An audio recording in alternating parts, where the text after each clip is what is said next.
Hi at kaway-kaway sa'yo, yes, friend.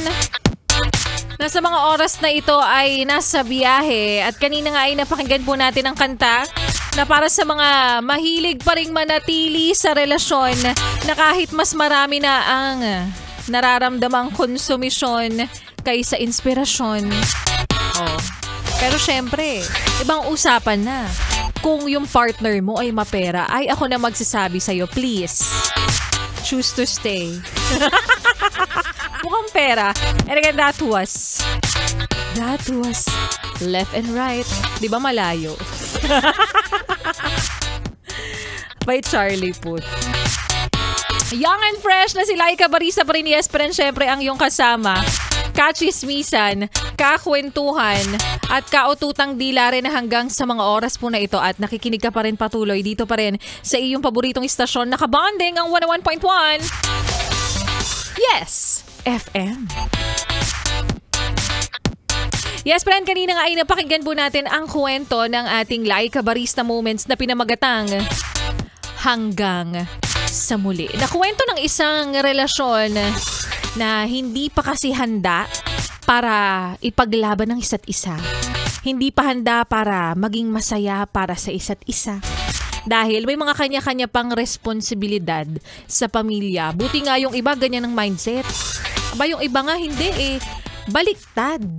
Nagpapamilya na agad para takasan naman yung responsibilidad sa pamilya, di ba? Tapos may mga pahaging pa dyan yung iba na yung mga kapitbahay na, tong anak ko si Rico, tong anak ko si Megan, yan na mag-aahon sa amin sa hirap. Diba? Kaya para sa iyo, yes, pero nasa ganitong sitwasyon rin na hindi mo na iniisip yung pansariling kaligayahan, hindi mo na piniling isipin ang sariling kapakanan para sa kinabukasan ng inyong pamilya. Pwede naman na pagsabayin. Magaling naman na tayong mag-multitask, di ba? Pwede naman na hanapin mo na yung taong stable na, yung tipong may trabaho na, may negosyo na. Yung pagiging gwapo, bonus na lang talaga, tiis-tiis na lang muna. Uy. Basta yun yung pinaka-importante doon. Stable na, ayan, may trabaho, may negosyo. Para matik. Kapag halimbawang bonus, gwapo, maganda yung lahi nyo. Ganun. Ay nako, kopyang-kopya.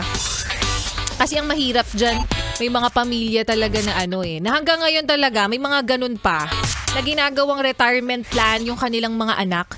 Alam mo, anak, ikaw yung mag-aahon sa akin sa hirap. Yan, may mga ganyan pa rin, no? Na ginagawa talagang kumbaga parang ipinapatong o kaya naman ay isinasalin sa kanilang mga anak yung kinabukasan ng pamilya. Hay nako. Heto na nga. Marami na mga nagpi-PM sa atin. Kaya naman isa-isahin na natin yung mga yes friend natin ngayon na nagpapabate, nagpapa-shout up, yung mga manggagamit. Oo. Nakikinig sa atin na nagpi-PM na ngayon sa aking Facebook fan page na Laika Barista. Isa-isahin na po natin sila. Si Rowan, hi Miss Laika. Dito po ba pwede magpa-shoutout? Binabati ko po ang baby ko. Baby ko si Raymart. I love you, baby. From Wena Cutie. Lakas maka-GM. Wena Cutie _ mahal ko 228. Mga ganun. Listening habang nasa biyahe ulit, sabi niya. And si Api Anadon, magandang DJ Laika. Pa-shoutout ako. Naipit ako sa traffic dito sa North EDSA. Wala namang bago, lagi namang kasing traffic dyan. Alam nyo, gusto ko lang i-share ng very light. Parang may multo talaga dito sa booth namin. Kasi naman nakatayo naman na maayos yung cellphone ko pero bigla na lang siya nalalaglag. At malalaglag siya tuwing magtotok na ako, ha. Partida. Kulang, siya attention seeker. Yung mumu dito sa amin. And si Roel Tonga, sabi niya, pa-shoutout naman po DJ Laika Barista John Michael Mosquezo. Ayan. Nag-picture pa na siya'y nakikinig sa 101.1 Yes FM sa kanyang sasakyan. Si Amara Tamanaya. Ay, ang ganda naman ng name mo. Hello po sa inyo. Hello din sa'yo. Yun lang yung shout-out niya. O, diba? Very meaningful. Dave Rakino Nibre. Magandang hapon, Miss Laika. Dave here and pa-shoutout yung kapatid kong si Jones. Nilibre na kasalukuyang bumabiyahe. Grab driver. Aha, Grab driver daw silang parehas. Maraming salamat. Kayo talaga. Ayusin nyo yung shot nyo. Nag-send din siya ng photo na siya nakikinig sa 101.1 Yes FM. And si Jovin, oy! Pa-shoutout po. Sino pong walang lagnat sa inyo? Lagnat ko free delivery. Ikaw naman manghahawa ka pa. Magpagaling ka na lang dyan. Para may mag-alaga sa'yo, wag mo nang hawaan yung pamilya mo, yung mga kasama mo. Ikaw talaga. And kay Brian J. Abuzo, shoutout po sa San Isidro National High School. Oo nga, balik eskwela na ulit yung mga bata ngayon. Aba, kanina natutulog ako ang aga-aga. Ang traffic dun sa tapat namin. Narinig mo yung mga busina kasi alam mo ano yun, mga hinahatid na sa school yung mga bata. Ayan. At shoutout din natin yung tatay ko na nakikinig ngayon. Shoutout mo daw si Uncle Alex. Haha, nakikinig kami ngayon nila Papa. Pumasok ka daw ba? Kala nila nagpapahinga ka. Ano ba? Kailangan natin ng pera. Kung nagpapa-Gcash ba naman kayo, ano ba naman yun, di ba? Ba't pa tayo papasok? Charot lang. And yun lang. Ilan pa sa mga yes pa na natin nag-PM. Bawi tayo tomorrow. Maraming salamat sa pakikinig nyo at ingat sa biyahe. Oo, napaka-traffic. Ang traffic na nga naman nakarang araw, mas matindi pa yung traffic kasi nga balik eskwela na ulit ng mga students, no? Okay, galingan nyo lang mag-aral, okay lang maging traffic. Basta, nag-aaral kayo na mabuti at kinakabisado nyo ang formula ng Pythagorean theorem. Huh?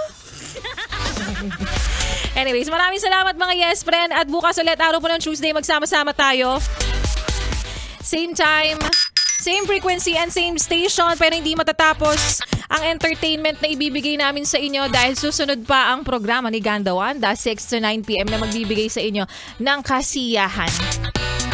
Kaya naman ituloy pa natin ang pakikinig mo sa mga kantahan natin.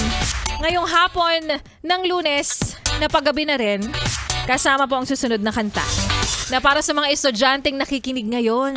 Ayan, kapag ikaw yung tipo ng tao o kaya estudyante na medyo mahina, alamin mo kagad kung sino ang pinakamatalino sa klase nyo. Mag-hi ka. Bigyan mo ng breakfast. Kaibiganin mo hanggang sa maging best friend mo siya. Para kapag may exam, kopya-kopya ka na lang, di ba? Charot! Kaya naman here's Queen Monica by Mindset by Queen Monica. Dito, sa iyong paboritong istasyon, nakabonding ang 101.1. Yes! FM.